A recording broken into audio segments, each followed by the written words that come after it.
기대가 매물을 만들어요. 그래서 정책도 안 통해요. 막 세금 막 부과해. 그런데 내가 집값 오를 것 같거든? 팔아요? 안 파는 사람들이 더 많겠죠. 안 팔아. 근데 세금 이제 안 내도 돼. 세금 적게 내도 돼. 그래도 팔아요. 왜? 떨어질 것 같으면. 그게 매물이고 그게 공급이라는 거예요. 근데 많은 분들이 부동산은 장기적으로 봤을 때 우상향한다고 하잖아요. 그 말은 맞을까요? 장기적으로 보면 그렇죠. 예를 들어서 50년, 100년을 보고 150년을 보면 올라 있죠. 올라 있는데 뭐 예를 들어 서브프라임이나 아니면 IMF도 그 전에 있었고 네. 최근에 코로나도 있었고 이런 것들 잘 보시면 뭐 이렇게 말씀하세요. 그런 때만 빼면 계속 오른다. 그거 왜 뺍니까? 그게 가장 중요한 부분이에요. 그럴 때 기회도 생기고 그때 가장 괴로운 거예요. 근데 그렇게 얘기해요. 한국의 부동산 아파트 가격이 50년 동안 올랐습니다. 근데 IMF 때하고 서브프라임 때는 제외하고요. 그걸 왜 제외해요? 그때가 제일 중요했는데. 그때 위기지만 어떻게 보면 진짜 기회일 수도 그렇죠. 있었던 거잖아요. 그리고 만약에 그때 잘못 선택했으면 엄청 힘들었단 말이에요. 저희 하우스포도 많았고 심지어 집 때문에 이렇게 어려운 분들 많단 말이에요. 근데 왜 그때는 제외하고 얘기합니까? 그때가 제일 중요한데 전 그때만 얘기하고 싶어요. 오히려 다른 사람들이 말하지 않지만 이때를 잘 봐야지 그렇죠. 내 집 마련하기가 제일 좋은 기회였으니까. 그렇죠. 그래서 질문을 이렇게 하죠. 그럴 때 다시 와? 그럴 때 보지 말자가 아니고 네. 그럴 때 다시 올 수 있어? 그럴 때 오면 내가 어떻게 해야지? 라는 거에 관심을 가져야지. 그때는 보지 마. 그때는 이상한 구간이야. 진짜 중요한 말씀인 것 같아요. 그런 기간들이 살아있으면 계속해서 올 거잖아요. 거의 지금도 거의 10년 만에 한 번씩은 거의 왔던 것 같은데 그렇죠. 그 기회를 사람들은 공포에 있으면서 보지를 못하잖아요. 그렇죠. 외면하려고 그래. 그리고 심지어 뭐 전문가일 때 그때는 보지 말래. 그때가 제일 중요한데 그때가 왜 그렇게 됐고 그리고 그때 이후로 어떻게 시장이 바뀌었는지 이거에 대해서 저희가 더 많이 배우고 더 많이 알아야 된다는 겁니다. 사실은 더 많이 저희가 배울 건 성공에 있지 않아요. 실패해서 더 많이 배워요. 그러면 지금 현금 1억을 가지고 있는 사람이 내 집 마련을 하는 게 좋을까요? 아니면 투자를 하는 게 좋을까요? 아니면 그 돈을 가만히 가지고 있는 게 좋을까요?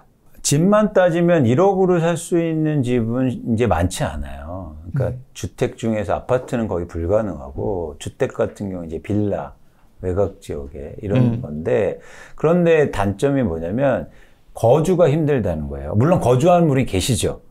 그런데 행동 반경이나 아니면 직장이나 이것 때문에 거주하기 힘든 지역일 가능성이 크죠. 지금의 집을 만약 매입하실 때는 가장 중요한 조건은 내가 거주할 수 있는 집을 사야 됩니다. 투자로 사시면 안 돼요. 네, 만약 꼭 사신다면. 저는 말리고 싶을 때. 근데 그런 입장에서는 지금 만약 1억을 갖고 집을 산다면 내가 거주할 수 있는 집을 살 수도 없고 좀 엉뚱한 집을 사는 것도 맞지 않다. 그런 집에서 사시면 안 된다라는 말씀을 드리는 겁니다. 그럼 오히려 내 집 마련이냐 전세냐 두 가지를 보자면 전세로 거주하는 게 더 낫다고 말씀하시는 걸까요? 그렇죠. 그래서 지금은 어차피 전월세로 거주하고 계실 테니까 지금의 상황을 유지하는 게 제일 좋습니다. 불안하고 시장의 변동성이 클 때는요. 가만히 있는 게 좋아요. 대신 계속 상황의 변화를 좀 보시고 내가 어떻게 향후에 계획 같은 것도 세워보시고 이래야죠. 근데 여기서 막 변동성이 크고 어떻게 될지 모르는데 여기서 뭔가 액션을 하는 거 되게 힘듭니다. 주식시장 안 좋을 때 베어마켓이라고 하잖아요. 고음이잖아요. 고음이 이렇게 왔는데 그 안에서 막 춤추고 이래봐요. 가만히 있어요, 진짜. 가만히 있어야 돼요. 네. 그런 시장. 그래서 그 얘기가 그래서 베어마켓인 거예요. 그냥 아무것도 하지 말고 가만히 있으라는 거죠. 상황을 지켜오면서. 그러니까 최대한. 그리고 그런 투자에 대해서 좀 조심스럽게 생각하고. 그럼 만약에 시기가 좀 변했어요. 좀 전에 말씀 주셨던 IMF나 또는 서프라임 사태가 났을 때 그때라면 그 1억을 가지고 내 집 마련을 하는 게 좋을까요? 아니면 전세로 거주하는 게 좋을까요? 그때는 사야죠. 그때는 뭐냐면 그때는 조건이 달라지죠. 네. 예를 들어서 내가 A 지역에 살고 있는데 1억 갖고 지금은 B 지역에 살 수밖에 없어요. 근데 시장이 바뀌면 이제 A 지역에 살 수 있는 조건으로 되잖아요. 내가 바뀔 거를 생각하지 마시고 주변이 바뀌는 거에 대응을 해야 됩니다. 그럼 그때는 대출을 좀 받아서 사도 될까요? 그럼요. 집은 원래 대출을 받아서 사야 되니까. 그러니까 이것도 마찬가지입니다. 네. 금리가 올라가는 구간에는 대출을 받으면 금리가 계속 인상될 때니까 힘들 텐데 그냥 금리가 높은 수준이에요. 근데 집값은 떨어져 있어. 근데 금리가 높다고 해서 대출을 안 받으면 안 돼요. 왜냐면 금리가 높으니까 집값 떨어졌고 금리 낮출 거예요, 나중에. 그럼 변하잖아요. 그럼 그때는 대출 받아서 사야죠. 아니, 예를 들어 집값 빠졌는데 어떻게 네. 고금리를 유지합니까? 경기 침체가 됐다고 네. 되는 거죠. 그럼 네. 다 뭔가 연관이 돼 있는 거예요. 그래서 집값이 막 오르면 올랐는데 네. 금리가 낮아요. 네. 그럼 어떤 걸 예측할 수 있습니까? 금리를 올리겠죠. 그렇죠. 그래서 이때는 대출 많이 일으키면 안 되는 거예요, 사실은. 지금은 낮더라도. 얼마 전 같은 상황이네요. 집값 오르고 있었는데 금리는 거의 제로금리에 가까웠으니까. 그렇죠. 그러면 딱 무슨 얘기입니까? 이게 이렇게 될수, 이 제로금리가 유지가 될까? 그럼 금리가 올라가겠구나. 그럼 그때는 오히려 대출을 꿋이 받으셔야 된다면 고정금리로 받는 거죠. 올라갈 거니까. 반대로 금리가 아예 높아요. 경기가 막 안 좋아요. 그러면 변동금리로 받아야죠. 떨어질 거니까. 그렇죠. 금리가. 그렇죠. 그때 네. 불확실성 제거한다고 고정금리로 받으면 엄청 힘든 거죠. 쭉 가는 거네요, 진짜. 네. 오랜 시간 동안. 네. 그러니까 그렇게 저희가 뭔가 경제적 의사결정을 할 때는 앞을 조금만 보시면서, 물론 틀릴 수도 있습니다. 아, 네네. 틀릴 수는 있는데, 그런 틀림을 통해서 저희가 또 공부하게 되고 배우는 거잖아요. 그래서 내일을 보시면서 투자를 좀 하시고, 내 집 마련이든 투자든 그런 의사결정 하셨으면 좋겠습니다. 조금 더 멀리 내다볼 수 있는, 그게 없으면 고정금리를 선택할지 변동금리를 선택할지 이거 하나만 선택을 하더라도 내 돈 세이브할 수 있는 거잖아요. 맞습니다. 그러면 이전에 SBS와 인터뷰에서 부동산 시장의 공급은 그냥 우리가 일반적으로 하는 공급이 아니라 다주택자들이 매물을 내놓는 거라고 말씀을 하신 적이 있습니다. 네. 혹시 이게 무슨 의미인지 말씀해 주실 수 있을까요? 시장 가격은 수요와 공급이 만나서 결정이 되죠. 그래서 수요는 집을 살려는 분들이고 사람들이고, 공급이라는 걸 많은 분들이 좀 착각을 하고 계신 것 같아요. 보통은 분양해서 그렇죠, 하는 공급을 그렇죠. 보고 있죠. 그렇죠. 근데 분양은 조금 길게 봐서 공급일 수도 있겠지만 시장 가격에 영향을 받지는, 지금 우리가 마주하는 가격은 분양보다도 시장의 매물이 결정해요. 그게 공급이죠. 네. 집을 갖고 있는 사람들이 얼마나 매물을 내놓느냐. 전 그게 공급이라고 봐요. 가격을 결정하는. 그래서 특히 코로나19 때 보면 매물이 급감하거든요. 사람들이 집을 안 팔아요. 근데 왜 집을 안 팔았을까요? 더 오를까 봐. 그러니까 공급이 감소하는 거예요. 그런데 앞으로는 공급이 증가할 겁니다. 이미 전국 평균 한 20% 정도 증가했는데. 내놓는 사람이 더 많다는 그렇죠. 거죠. 왜 내놓을까요? 이제 떨어질 것 같아요. 그렇죠. 그 지점이요. 기대가 매물을 만들어요. 그래서 정책도 안 통해요. 막 세금 막 부과해. 그런데 내가 집값 오를 것 같거든? 팔아요? 안 파는 사람들이 더 많겠죠. 안 팔아. 근데 세금 이제 안 내도 돼. 세금 적게 내도 돼. 그래도 팔아요. 왜? 떨어질 것 같으면. 그 심리는 어쩔 수가 없는 것 같아요. 그렇죠. 그래서 그게 매물이고 그게 공급이라는 거예요. 그럼 오히려 지금 유주택자들이 내놓는 매물이 많이 늘어나고 있기 때문에 오히려 시장은 좀 공급이 늘어나고 있다는 거죠. 그렇죠. 지금 공급이 없어서 이제 집값이 오를 거라고 생각하시는 분들도 있거든요. 특히 서울 쪽은 공급이 많지가 않잖아요. 그리고 공급이 예정되어 있던 곳들도 계속해서 밀리고 있잖아요. 그렇기 때문에 전세값이 이제는 계속 오를 거다. 매매값이 좀 더 오를 수도 있지 않을까. 떨어져도 많이 떨어지지 않을 거라는 의견들도 많이 있거든요. 전세값은 기본적으로 매매가격에 연동될 수밖에 없습니다. 시간차가 있지. 그러니까 매매 가격이 오르지 못하면 전세 가격도 못 올라요. 한계가 있는 거죠. 그렇기 때문에 최근에 월세가 증가하는 이유이기도 해요. 전세가를 못 올리니까 네. 월세로 전환하는 거죠. 월세가 진짜 많이 늘어났어요. 지금 서울에서 거래되는 임대차 계약 중에서 50% 이상이 월세입니다. 그런 적이 없지 않았나요? 그렇습니다. 그러니까 뭐냐면 계속 전세 가격이 오르기도 힘들다. 매매가가 안 움직이면 그런 한계가 있다는 거고, 또 하나 뭐냐면 이제 주택 공급이 부족하다는 말씀을 많이 하시는데 지금 다 어딘가 누군가 살고 있어요. 그래서 말씀드리고 싶은 건, 내가 살고 싶은 집은 언제나 부족했어요. 절대수가 부족한 게 아니고 새 집이 부족하다, 뭐 이런 부족이라는 거죠. 근데 그게 집값에 영향을 미치지 않는다는 거예요. 쉽게 말해서 네. 수요는요, 내가 집 살고 싶어요, 사고 싶어요라는 게 다 수요입니까? 가수요도 분명히 있지 않을까요? 그렇죠. 네. 가수요뿐만 아니라 내가 능력이 있어야 되잖아요. 그렇죠. 나 좋은 차 막 2억짜리 사고 싶어. 그러면 그 2억짜리 만드는 회사에서 그 분들 다 사고 싶은다를 수요를 파악해요? 아니잖아요. 그런 차원에서는 사실은 한국의 이 여력 대비해서 공급은 절대 부족하지 않다. 매치업하면. 대신 아까 말씀드린 가격이 그럼 왜 오르느냐? 안 팔아서 그런 거야. 더 오를까 봐. 집을 갖고 있는 사람들이. 그럼 지금 조금씩 늘어나고 있는 거는 이제 가격이 떨어질까 봐 팔려고 하는 사람 늘어나고 있는 거예요. 늘어나죠. 그리고 가격이 많이 올랐으니까 돈을 벌려면 팔아야죠. 근데 지금 거래가 잘 되지 않고 있잖아요. 지금은 집을 못 파는 시기라고 좀 봐야 될까요? 가격을 낮춰야죠. 또 파는 사람 입장에서는 그건 쉽지 않을 것 같거든요. 근데 보세요. 꼭 팔아야 되는 사람이 있잖아요. 그런 분들이 한두 명씩 나오기 시작하면 그 암묵적인 담합이 와해되기 시작합니다. 그럼 먼저 파는 사람들이 위너예요. 의외로 매물이 더 많이 증가하고 가격 하락폭이 커질 수 있어요. 과거에도 그랬고. 1주택자라도 지금 좀 걱정이 되게 되면 매도를 생각할 수도 있잖아요. 자기가 거주하지 않는 집이면 파는 게 낫겠죠. 아, 뭐 전세를 주고 있거나 이랬을 그렇죠. 때는. 그리고 살아야 될 집이 아니라면. 아, 그때 오히려 팔고 네. 더 좋은 기회를 노리는 게 더 낫고. 그렇습니다. 계속 시장은 변화하니까 그걸 좀 지켜보시면 좋으실 것 같습니다. 제가 그런 측면에서 한번 흥미로운 걸 한번 보여드릴 건데요.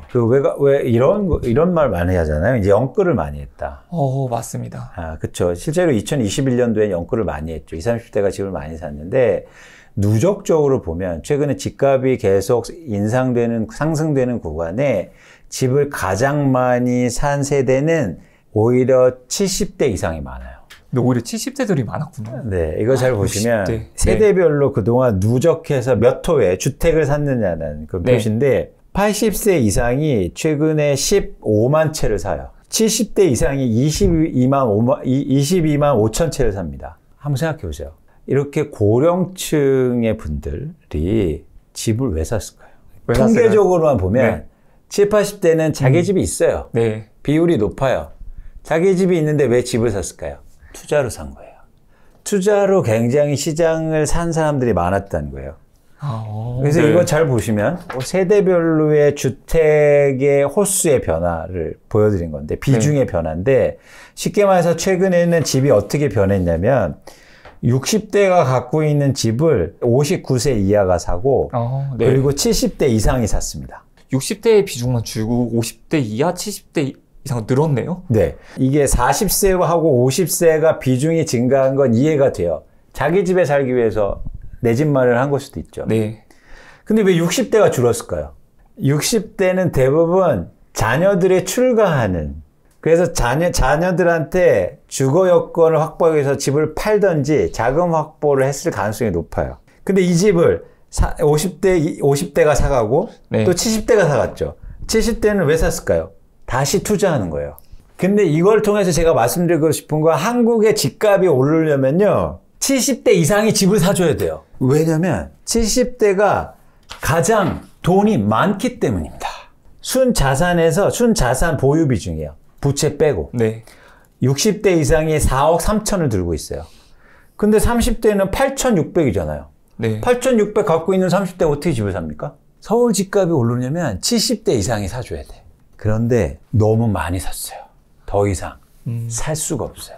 근데 아이러니하게도 흥미로운 건 뭐냐고 너무 많이 샀다는 건 이 지표로 보여드릴게요.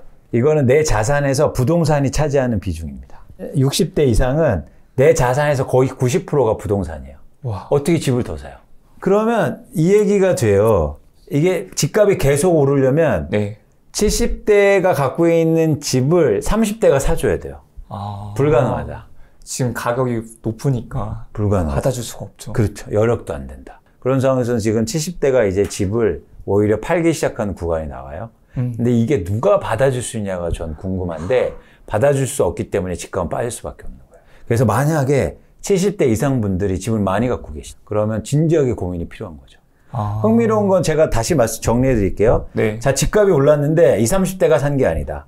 70대 이상이 투자 목적으로 많이 샀다. 그런데 70대 이상이 갖고 있는 집을 누군가 더 비싼 가격에 사줘야 집값은 계속 오른다. 그런데 지금 그 집을 받아줄 세대는 없다는 거예요. 10대 분들이 충분히 받아주시는 수요가 20, 30대 또는 40대까지에서 늘어나야 되는데 그게 지금 불가능한 수준이니까 그렇죠. 그 가격이 너무 비싸서 감당할 수 없는 수준이니까 그렇죠. 아직까지 시간이 좀 많이 걸리겠네요. 크게 많이 걸릴 수도 있다. 그러니까 70대 이상은 집을 바로 사실 수가 있어요. 돈이 있으니까. 그래서 70대가 시장에 들어오면 집값이 이렇게 급등할 수도 있어요. 그렇게 생각 못 해봤던 것 같아요. 돈이 있으니까. 근데 20, 30대는 시간이 많이 필요해요. 그리고 또 금리에도 더 민감하죠. 그쵸. 대출을 받아야 되는 양 자체가 달라지는 거죠. 네. 그리고 사실 이렇게 직장에서도 퇴직하시고 이런 분들이 많기 때문에 그런 어떤 DSR이나 이런 규정 때문이라도 70대 이상은 대출받기가 힘드실 겁니다. 그래서 이 물건을 제가 볼 때 받아줄 세대가 없다는 거예요. 갑자기 외국에서 막 사주면, 외국인들이 사주면 되죠. 그런데 네. 그러기 쉽지 않다.